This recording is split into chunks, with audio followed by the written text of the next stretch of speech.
Ayaw kamo patunto. Ang mga daotan nga kauban makadaot sa maayong pamatasan.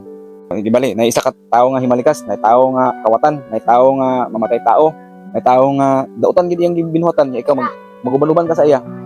Madamay ka. Kung masapnan siya, damay ka. Kung namoy barkada nga himalikas, namoy barkada nga kawatan, namoy barkada nga sigig pamuli. Namoy barkada nga daotan og kinabuhi. Ayaw mo patig kauban na. Whereas kung kana siya nga barkada, mao pa na iyang pagsugod niya ikaw butan ka, pwede ra ka modulo na ikaw mo'y magdahig sa iya nga ayaw na buhata. Pero kana galing panatawhan na daotan na kayo.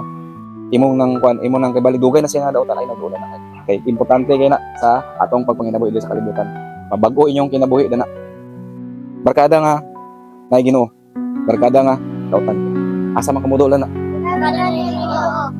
Dito ka magsunod-sunod sa barkada nga ni Ginoo nga ibubuan sa Ginoo sa blessings. Damay ka kung mauban ka sa iya, ato sa mabubuan sa blessings.